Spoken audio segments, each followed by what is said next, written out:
हरियाणा सरकार के अतिरिक्त मुख्य सचिव एवं प्रशासनिक सचिव व जी अनुपमा ने शाहबाद अनाज मंडी का निरीक्षण करके किसानों, व्यापारियों व मजदूरों के लिए की गई व्यवस्थाओं का जायजा लिया। एसीएस ने सबसे पहले गेट पास बायोमेट्रिक प्रणाली के बारे में विस्तार से जानकारी हासिल की और गेहूं की ढेरी पर जाकर नमी को चेक किया। यहाँ पर किसानों, व्यापारियों से बातचीत कर सुविधाओं के बारे में पूछा।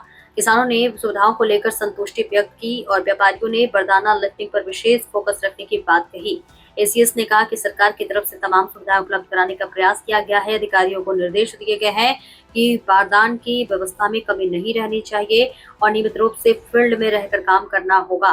इस मौके पर उपायुक्त श्याम कुमार मीणा ने मंडियों की व्यवस्थाओं के बारे में विस्तार से जानकारी दी।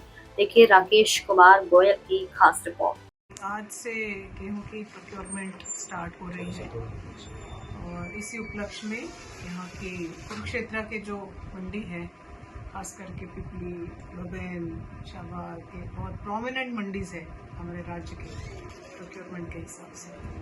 और इसी उपलक्ष्य में यहाँ की तैयारी, यहाँ की सुविधाएं, ये सब थोड़ा निरीक्षण करने के लिए आई हूँ। और इस निरीक्षण का मुख्य उद्देश्य यही है कि किसान जो भी आते हैं वो बहुत सुविधाजनक उनकी एंट्री हो, उनकी सामान की यहाँ पर रजिस्ट्री हो, क्वालिटी चेक हो, उसके बाद आगे ऑप्शन हो, लिफ्टिंग हो और आगे चला जाए। पूरा प्रोसेस जो है ना सीमलेसली, किसी बाधा के बिना, किसी प्रकार के डिस्ट्रप्शन के बिना, सरकार का ये उद्देश्य है कि completely seamlessly end to end complete होना चाहिए साइकिल। तो इसलिए हम एडमिनिस्ट्रेटिव सेक्रेटरीज को ड्यूटीज हैं, ये जिला कुरुक्षेत्र मेरे इंचार्ज में है, तो मैं ये निरीक्षण करने आई हूँ। एक नया ऐप बना है, किसान को भी बहुत सुविधा रहेगा और सरकार को तो है ही, क्योंकि इसमें ट्रांसपेरेंसी बहुत ज़्यादा बढ़ेगी। ट्रांसपेरेंसी के इंश्योर करने के लिए ही ये नया सिस्टम शुरू किया गया और किसानों की सुविधा के लिए वो अपना गेट पास तो पहले से भी आप रजिस्टर करके ले भी सकते हैं, यहाँ आके भी काट सकते हैं। उसके बाद थोड़ा सा अपना पहचान, आइडेंटिटी वहाँ अगर दे देंगे तो उनका जितना एरिया है, जो फसल है, वो तो पहले से पता है, डेटाबेस में है ऑलरेडी, तो हमें पहले से आइडिया भी हो जाएगा कि कितना आना है, कितना बिकना है। किसान के लिए भी आसान रहेगा, वो जो लाए हैं वो यहाँ पर डिक्लेयर करके आगे जाने के लिए। तो ये ट्रांसपेरेंसी बढ़ाने के लिए गवर्नमेंट ने ये इंट्रोड्यूस किया है। ये पहली बार है, तो हमने इनको सेक्रेटरी को भी निर्देश दिए हैं, जगह जगह बड़े बड़े बोर्ड भी लगाएंगे किसानों को समझाते हुए, और नंबर ऑफ टर्मिनल्स भी बढ़ाएंगे, 1-2 नहीं, कम से कम 5-6 लगाए, ताकि वेटिंग टाइम ज़्यादा ना लगे, क्योंकि पहली बार है। जब आदत पड़ जाएगी तो फिर फटाफट हो जाएगा, पहली बार थोड़ा समय लगता है हर एक को समझने में और एंट्री करने में।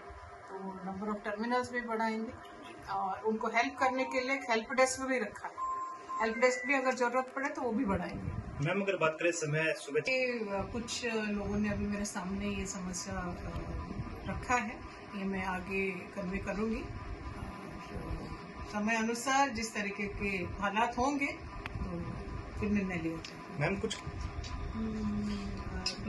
सरकार को रिक्वेस्ट भेजिए कि कुछ पोर्टल खोला जाए, तो अगर लेंगे निर्णय लेंगे सरकार ओके एरिया में समस्या है दी गई है।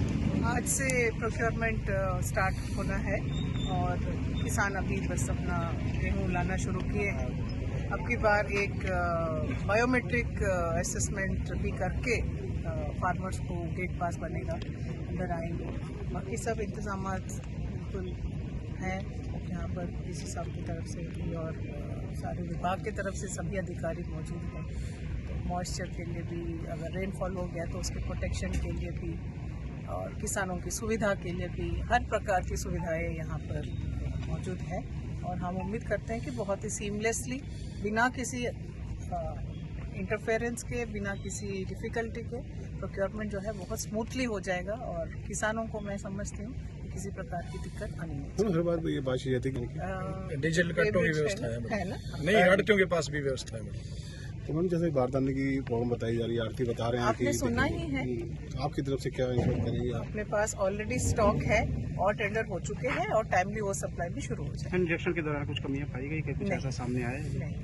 इसके अलावा क्या हम तो यही, सभी का प्रयास यही है कि सुविधा जितना उत्कृष्ट हो सकता है अच्छे से अच्छे, कि किसान आए वो बिना किसी परेशानी के अपना सम्मान दे सके और फिर आगे लिफ्टिंग की कार्रवाई स्मूथली हो सके। उसी को और किस तरह से हम बेहतर कर सकते हैं वो देख रहे हैं, कमियां कोई नहीं। मैडम पोर्टल पर फेक वेरिफिकेशन ना हो उसके लिए क्या किया जाएगा? कई बार फेक वेरिफिकेशन भी हो जाती है पोर्टल पर, दिक्कत आती है बाद में। बट ये अभी एक नया ऐप लॉन्च किया गया है और इसमें OTP आएगा, फार्मर का ID आएगा, तो बैकग्राउंड चेक ऑलरेडी होके आता है, तो फेक एंट्रीज करने का इसमें कोई बिल्कुल किसी प्रकार की स्कोप ही नहीं है। फिक्स अभी सभी कुछ तैयार कर रहे हैं, हैफेड भी और फूड एंड सप्लाईज भी और दूसरे ऑर्गेनाइजेशंस भी, उनके ट्रांसपोर्ट टेंडर, उनका लेबर टेंडर सारे हो चुके हैं, सारे इंतजाम तैयार। जैसे किसानों को वो स्कैन करते हैं ना, आई थिंक उससे है, अगर किसी किसान का नहीं है, मान लो नंबर प्लेट का कुछ इशू रहता है, पुराना ट्रैक्टर हो जाता है, तो वो अंडरटेकिंग दे के